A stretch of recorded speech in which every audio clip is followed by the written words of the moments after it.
I like to eat, and I can differentiate between what tastes good and what doesn't taste good. And since he is an avid eater, Jeff Lancaster decided to open Jeffrey's, a place that's attracted a lot of other avid eaters, serving up a different twist on everything from steak to seafood to chops. I'm very tempted to pick up the bone and chew on it. Food really excites me. That's Chef Michael Spencer. Jeff Lancaster hired him after a cooking audition. Michael had to come up with a seafood dish and a couple of other items to satisfy Jeff. He had put it before me whenever he was giving me a little test run, and then I knew that right then that we were definitely see eye to eye and we're on the same page. Really? That was incredible. So Jeffrey's is a place where two foodies love to experiment with flavors. Early on a recent Saturday, we found Michael Spencer loading wood chips and chestnuts into his smoker. A sweet tone? Yes, sir. Like an apple wood or something of that nature. He's creating a different spin on chicken. He soaked them all night in salt and fresh ginger. Then he stuffed the birds with butter and rubbed them with red chili sauce and maple syrup. Moist, juicy, great chicken with a hint of heat to it.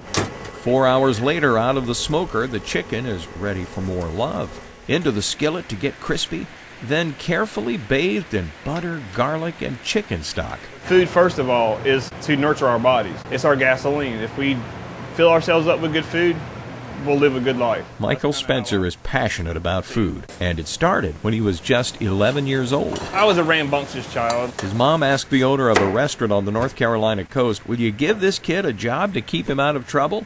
Michael's first assignment? Hush puppies.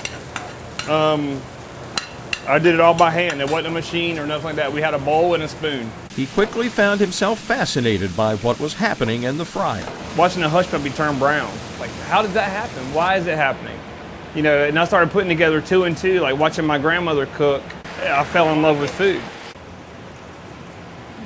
That's good. For the chicken special, Michael is making grits, flavored with a creamy imported cheese. The final dish combines those grits with collard greens and that buttery, garlicky smoked chicken. Oh, winner chicken dinner. Well, there are lots of winning dishes here at Jeffrey's, like tilapia, encrusted with nuts, served with a sauce of heavy cream and sweet hazelnut liqueur. I think I'll probably order it again.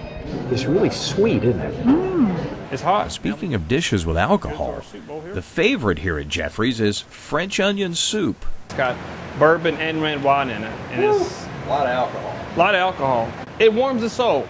The soup has lots of croutons, too, and 2 kinds of cheese. They sell gallons of it every week. Even Michael can't resist tasting it. Yep, you can taste the booze in that one. That's delicious. Check out that big fish. It is fresh amberjack, caught off the North Carolina coast. Sizzling beside it, Michael Spencer's homemade sausage with lamb and pork and a few secrets. There's all kinds of spices and seasonings in there that just make it delicious. The sausage and amberjack are served with spaghetti squash and spinach. Oh, that's wonderful. Not bad. Yeah. It's more than not bad.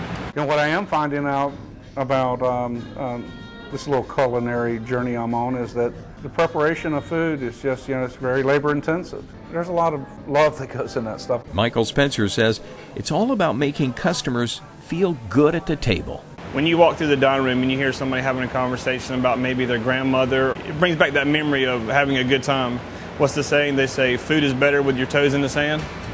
If you can bring that feeling back in a restaurant setting, that means everything.